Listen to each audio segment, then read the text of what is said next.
Testing. All right, what's going on, everyone? We are here with another standard episode of Homebound To Eretz Yisrael. We're here with our guests, all the people sitting around this table. As you can see, as we sit here and our children are going off the derech.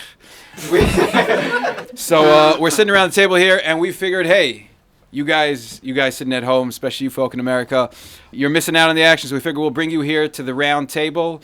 It's called how do you pronounce the name of the day? Yom El Chamis, but this is the Reform version. Okay, Yom El Chamis. So this is like an ancient Jewish tradition that started a few days ago. How long ago did it start? No, I'm the founder. Oh, he's the founder. Yaakov's the founder, the guy with the cup of wine.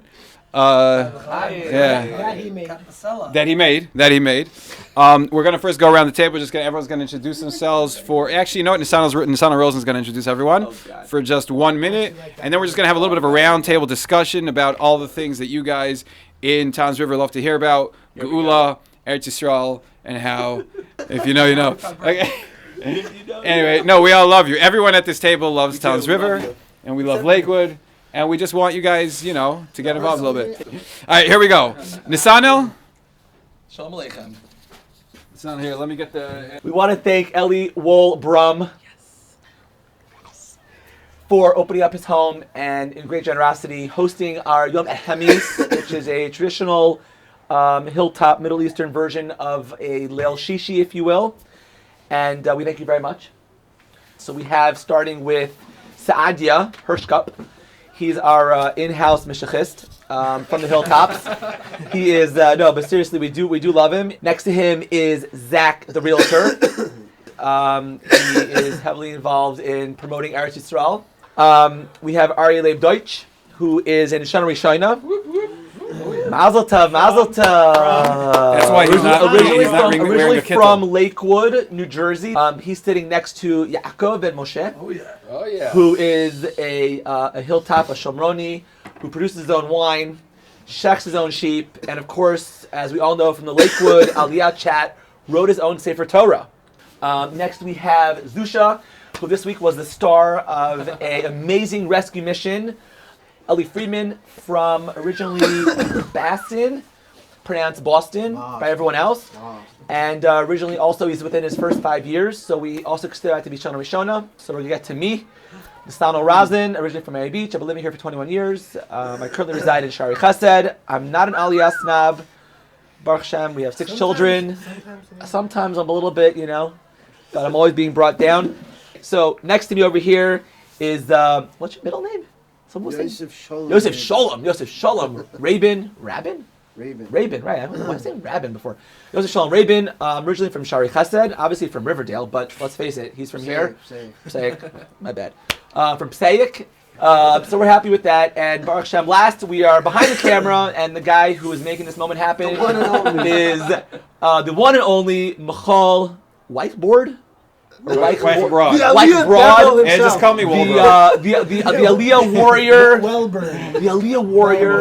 Who, if he doesn't trigger you, you have serious emotional issues because he's triggering me all the time. And with that, without further ado, let's start the podcast. Yeah, that works. Okay. Hi. Hey everyone. This is what we'll do.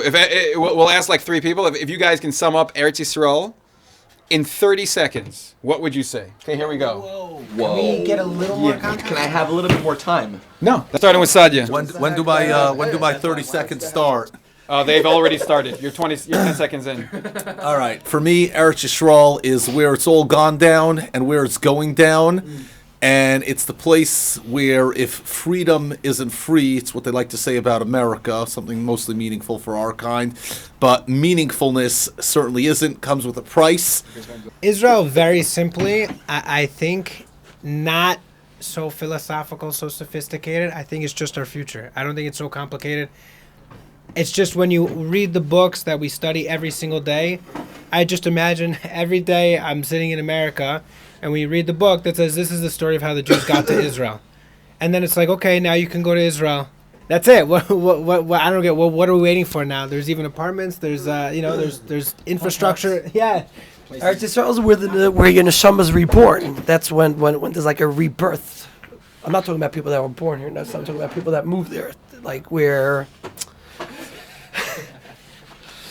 you're in the game. You're not like a spectator watching the game. And this is where you feel the closest to Hashem that you can't feel anywhere else. All right, guys. We hope you enjoyed that round table with that question. We're not done yet. You're up next.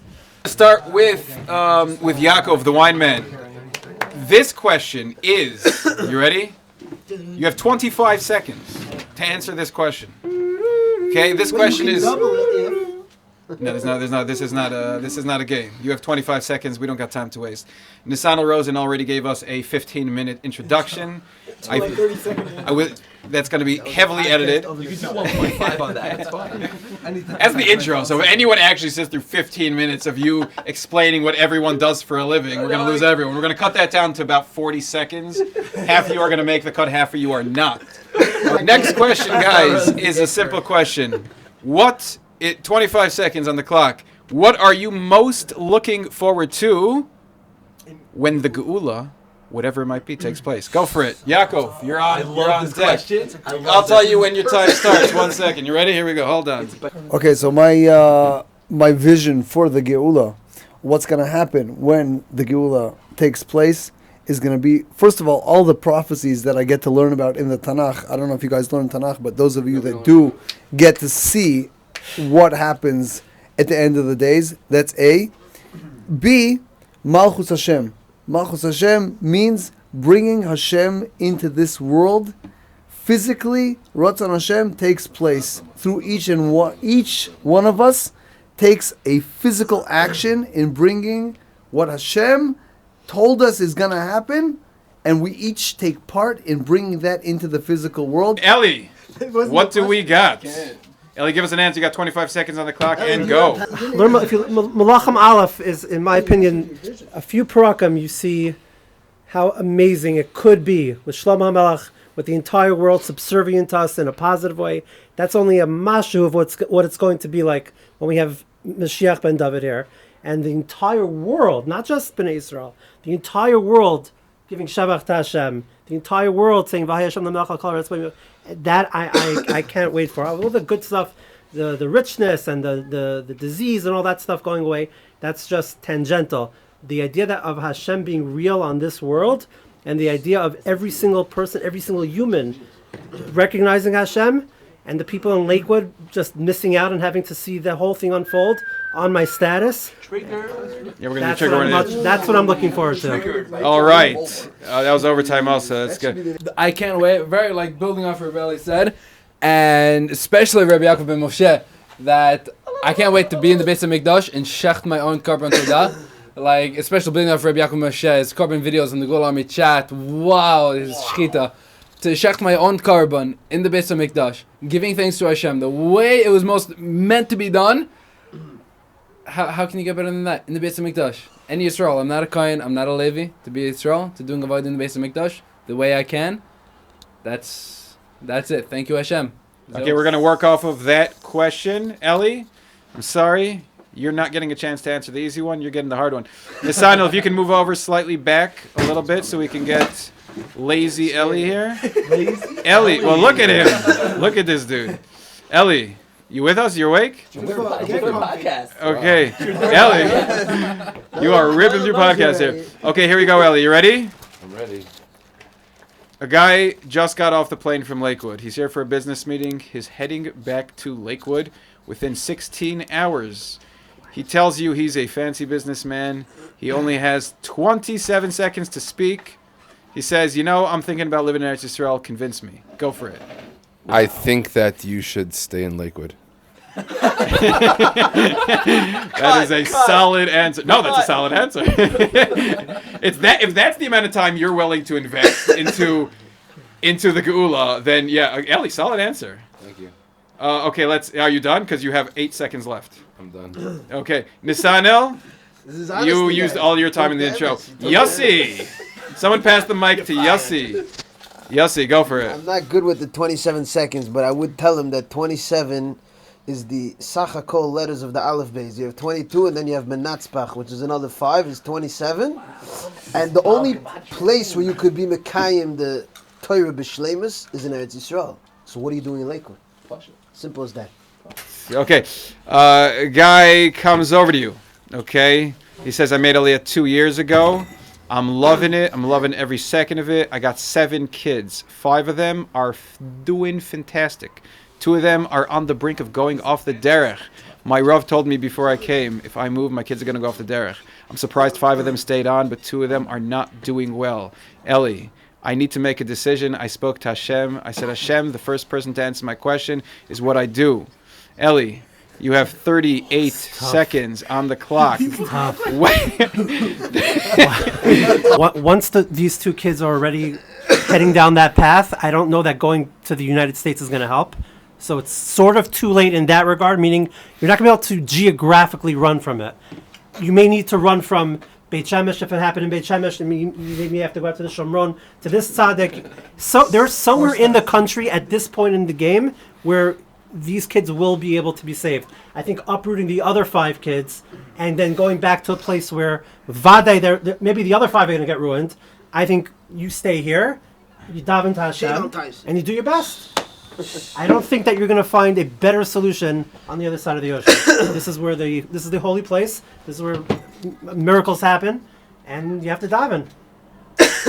I would be very surprised if there's a massive difference between kids going off the derech here and going off the derech there, as opposed to just the environment, and if they have a healthy family life, if they've got good friends, if they've got good outlets to just participate in things that are good for them, they'll stay on a path that makes sense for them. That's first of all. Second of all, I want to talk specifically about my wife, because she was 16 when she came to Israel, and her family is Israeli. They were originally Israeli. They moved to America, had their family, and they came back at 16 in the middle of high school. And she really liked her high school, and it was very hard for her to come here.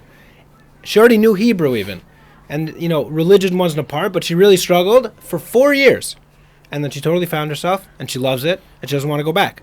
So the struggle, it can be a real struggle, and especially with kids, because they're young and they're very, a lot of things change in those years, but it takes time. And even 4 or 5 years for people to really figure it out and get a hold of the system and actually feel like they have a space here is worth the investment, I think, for the potential, 30, 40 generations that you're about to produce here. So also, 5 for 7 is pretty good, even in America. What are the 3 things in Eretz Yisrael that you think, on a physical level, don't get all hippie-jibbity spiritual, on a physical level, name 3 things that you think are better in Eretz Yisrael. You have 25 seconds on the clock. Shawarma, falafel, shakshuka.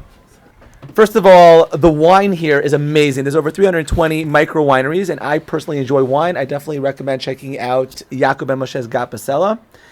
Number 2, the weather here is fantastic. If you're into your Gashmias, the weather here is amazing. It's warm, it's hot, it's cool, it rains. We have seasons, and most of the time it's really a lot of fun. Plenty of outdoors. We like that. Number 3, I think the variety of terrain, speaking about outdoors, I love the fact that I can go to the beach. 45 minutes, I'm in the mountains. I'm in the Dead Sea. I'm in the Golan in 2 hours. 4 hours later, I'm in Eilat. It's amazing. I love that. Yossi, if you can have one job in building the Beis HaMikdash, what would it be? Unfortunately, I'm not that great with my hands. I'm better with my mouth than with my hands. Yeah, there's a lot of things to do. My kid is very good with his hands, but I'm not. So I would not be involved in the building. I would like to be more involved in the getting us to that place. Maybe the politics, legal aspects, bureaucracy, advocacy. That's cool. Getting people to want the mikdash, to be yearning for the mikdash, and understand that we have a mitzvah to build the Beis HaMikdash today. That's like a whole kiddush for people. Like I sit with Bachim around the table from Brisk, Prager, Mir. They're all learning Kodshim, and like they have no. Tell you what you want. I said I want to build a mikdash. Like, what are you talking about? Like Hichsel and Mashiach. But no, to understand that Vasuli Mikdash V'Zachanti B'Seichem is a mitzvah's essay. We have to build the house for Hashem, and to bring people to that understanding. That would be my greatest schus if I could have a part in that. Unbelievable. Can I say something about that question? I want to say, I build on what you're saying. After managing a large factory in Canada, and dealing with inventory and orders and customers, I think that there's a logistical nightmare possible when all the Jews come to Eretz Yisrael and we're ready to get the Beis HaMikdash going, tracking the identity of all the animals, who they belong to, all the different parts that come along with it, whether it's flour, oil, wine, nesachim, who's bringing it, what they're bringing it for, the type of carbon, which kohen brought it, who gets to eat from what you do with the parts that come out of it, and that all the Yisraelim can't come into the Beis HaMikdash, and the animals and the parking and all the people where they're standing and the men and the women and where everything is from all the whole order flow. It'll be like I want to be involved in that. I mean, the advanced level of technology, the AI that's going to be needed, maybe the facial recognition on the animals, that in the barcodes, that carbonos are going to be scanned and checked, and the systems, the organizational systems that will be required, and all of the Israeli high tech is going to come together to put this all together. I think it's going to be unbelievable. Just the fact to get there, I think about this all the time. I think it's an unbelievable idea that people should start. We have the Mechon HaMikdash, we have the museum, but just the technology that's going to be required to understand who belongs to what, and all the chiyuv and all the halachas that are involved, that each person has to have it, and how to earmark each part of the carbon, when it has to be eaten and where it can be eaten, and how far outside if it has to stay on Har HaBayis or to Yerushalayim, or when it expires, and people who have have lina. It has to come back. It has to be burned. I mean, the ashes. I mean, where is everything going to flow? The order flow is just unbelievable. Wants to make a movie about it. It's unbelievable. Building the actual stones of the Beis HaMikdash. You want to chisel stones? Yeah. Let's Why don't go you get for down it. and chisel stones. Absolutely. I would want to make content. I would want to make content for the Beis HaMikdash. Content. I would want to make videos, even really be part of projects to make extremely high functioning what's it called, VR. Yeah, to help people learn about everything, see everything. They could watch all the live streams, or they could watch the Pesach and all the women at home or whatever. Not with the Pesach, Dafka. No, but Hakal they come. I don't know. You do a live stream for Hakal. Again, everyone's going to be there too. Forget about it. Some of the things that they're not going to be there for, I don't know. Obviously, we're going to need content for it. So, Sadia. Yeah. If you're the gabbai of a shul, do you give the Rebbe an Aliyah? Am I the gabbai of a shul? Hagba. Well, if I'm the gabbai of 770, of course, but I'm not in 770. No, I'm kidding. Here's a good question. Ready? Yeah, I was going to ask if you can choose one person to be the next prime minister. It's totally up to you. Who would you choose? I don't know. Whoever pays me more money. The reason I say that is because change doesn't, especially not in a place like Israel, change doesn't come from the top down. It comes from the bottom up. So I don't waste my time thinking about, I will probably not even vote again, Bli Neder. I don't waste my time with who's in the politicians. I believe the boots on the ground, the little kinderlach, as we say, it's going to be the little kinderlach that are going to make Moshiach come. So I focus on the guys at the bottom, the little guys, and they're going to make the change. And in the end, the so-called leaders will pretend, as it's beginning to already happen, that they were with us all along. So I really, really, honestly, from the days when I thought I would be that prime minister, back when I was 16, I just found something I wrote in a magazine. I really don't care about these things. That's All not right, let's get the where it mic comes from. to... Yeah. Oh, who's there? Ellie. Again? Yeah. Ellie, we want as much of you as possible because you're now not only the biggest WhatsApp statuser besides for Nisan Rosen and Arleib Deutsch and Zach and Sadia. You are now also one of the top YouTube podcasters here besides for Arleib, myself, Zach, and... The bug, the cricket over there. The question was, if you can choose one person to be the prime minister, who would it be? That's like living now. That's here that we know. Anyone you can possibly choose. It could be Trump. It could be Trump's wife, Melania. What's her name? Okay, so like realistically, anyone. So I'm saying realistically, It could be realistic. It doesn't have to be realistic. It doesn't have to be realistic. It has an L. Feiglin, right? Feiglin. He has a middle name too. Of like realistic people in politics. Not realistic. Anyone that does. Of the people who are realistically in you politics. can really choose from anyone who I would has a pick YouTube him. podcast with the name Homebound. Anyone really. Of the people who are in politics, so low hanging fruit. I would say Moshe Feiglin. Yeah. I think he's fantastic. I don't agree with every single thing he says, and I don't know the differences between all the politicians, but of him, of someone who's not. I mean, to be prime minister, I honestly think Mashiach is a very natural, real teva deka thing. I think that we are going to have a powerhouse gadol, a big tzaddik, someone who's charismatic, someone who's a big Talmud Chacham, someone who brings people together, and that person's going to be the prime minister, and that'll end up being that's Mashiach. Oh, you think the prime minister will end up being Moshiach? I do. I think So we're you gonna. think Feiglin could be Moshiach? What? You think Feiglin could be Moshiach? No. I said realistically, that's available right now. Like if elections were tomorrow, I don't know. Maybe he is. Maybe he's not. Is there like a rabbi you like that you'd prefer him to be prime minister? I think somebody like, oh, you're gonna love this. I think like, I don't know him even a little bit other than the videos, but like somebody like Rabbi Stefanski, who is super charismatic and brings people together and learns Torah and is extremely extremely articulate. Has officially been endorsed to be It's been endorsed. Does everyone here endorse Eli Stefanski? I've been here 5 years. I've never even seen him. Anyway, someone like that, I think. I know. He's right there. Anyway, I don't know. No, I would endorse, if so we're talking about somebody that's alive, I would endorse somebody who has internalized the Torah of Rabbi Meir. Do you know anyone like that? Yes, Rabbi Meir Kahana.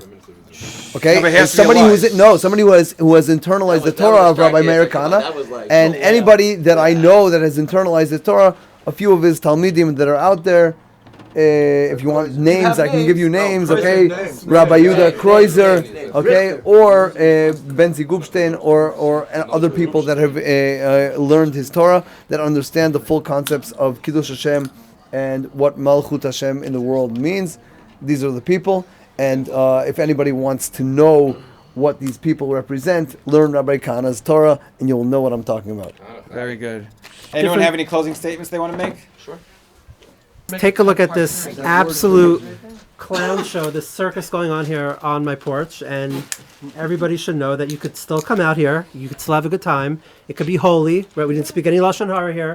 We didn't play any non-Jewish music. We didn't sit here in excessive luxury and crazy. You could, a bunch of guys, a bunch of men can come out here, have a good time on a late Thursday night, and it's going to be okay. Everyone's going to daven tomorrow morning. No one's kids are going off the derech because we had a good time here, and you can come out here and have a good time and also be very holy. That's all. Look.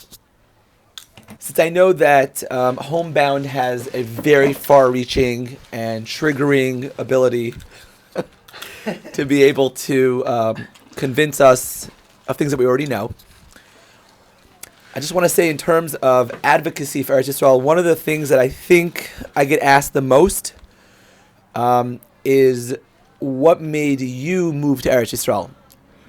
And rarely do I ever speak about it on my status or on my non-existent podcasts. But I get asked that question literally every day by different people, by family, by friends, by people that see my status. And I think this morning was the first time I kind of answered that question, but without answering it directly. When I looked at my daughter on the way to school today and I asked her, first of all, where should Jews live? And as an 8-year-old, she said, Eretz Yisrael. And then she giggled. She's like, what's the shaila? Like, what do you mean? Like, Jews, Eretz Yisrael. So I kind of laughed because it was so obviously honest of her to say that, and it wasn't because she's brainwashed. It's not because she was born here. We speak English at home. We eat Heinz ketchup. You know, she's been to America. She has oive, all these things. But she knows the truth. So as a closing statement, I would say that for anybody who has a shiloh, has a question, I'm sorry, it's so lovey-dovey. But honestly, if anyone who has a question in their heart or in their neshama, why are they asking these questions? What's your suffix? What's the shiloh? Just come through. It's awesome. Here we go. Closing statement, Yaakov, go for it. Okay, I'm gonna go. So, I'll tell you, I personally am gonna ask you guys sitting over there, wherever you're sitting, to do something that I personally didn't have to do. I made Aliyah with my parents when I was 10 years old. It wasn't so much of a sacrifice for me, okay? But we know that HaKadosh Baruch Hu, it took him 40 years to switch the whole generation in the Midbar of people that refused to come into Eretz Yisrael. He didn't change their mentality. He basically just killed them out. And their kids that they were so afraid of they're going to have to come into Eretz Yisrael. They ended up being the ones fighting the wars and conquering Eretz Yisrael. And you guys, it's very, very pashut, okay? And listen, personally, I'm asking you to do something that I didn't have to go through. But if you don't want to go through it, like Moshe Rabbeinu said, you don't go through it, fine. Die where you're going to be. Stay there, die, and your kids... I'm sorry, guys. You will be buried in that. You'll be dead in the galus, you'll die, and your kids that you're so worried about, they're going to go off the derech, and ta-ta-tam. They, in the end of the day, are going to be the ones that are come to Eretz Yisrael, and they're going to help us over here build the Beis HaMikdash. So, a lot of hatzlacha over there, and you should have a good kvura, and we all pray that there should be tchias hamesim, and... There are so many things that I have to cut out of this podcast. I don't know that there's anything in That's what I said. Cut that and keep it in. Don't cut it. Look, I told my father. this is homebound. We say, you guys, under the filter. no filter. This is homebound. You can't say home I- and have a good food at the same time. Homebound. Can't go home if you're After getting buried. Tchias Hamesim. What's the problem? Dude, this is homebound. We get to say whatever we want, and thank you so much. I think have a good kvura is an Grand excellent salutation. I don't have to answer questions. You don't have to, but you haven't. No, I just said. Just give you an opportunity. You have a question? I have a question. I have a question. I'm very happy to I have a answer. question. I have a question for you. 20 seconds worth of questions I have a question. on the clock. I have a question for you. Yeah. On the spot. Who does your beard? On the Who spot. does my beard? Me. Really? You On do the by spot. yourself? I do give my own haircuts and my own beard. Yeah. I have a question for you. He's very talented with his hands. Pasuk in The Tanakh. artist, you know? Not. Crazy. Your favorite pasuk. In Nach? And you can't say chazak v'yamatz. Oh, that's a good one. I mean, I like Kimitzi and Tetzei Torah. Yes. Holy prophet. You hear, but you do not know. You see, but you do not understand. Basically, Rashi explains that what it means is kind of pretty simple. It's just God performs miracles. God does things. We watch, we see, but we don't put in the work to actually understand what God is telling us. So I would say that's one of my top psukim also. Can I do a top pasuk? B'chol derechecha da'ehu, v'hu yasher chosecha. Big fan of that one. Nice. I want to I have a pasuk for everyone back in Lakewood. Have a good career. Shomer b'sayim Hashem. Yeah. Okay, we're good. Anything else? Go, say chazak. Chazak v'yamatz. Be strong. Be courageous. We will see you in the next one.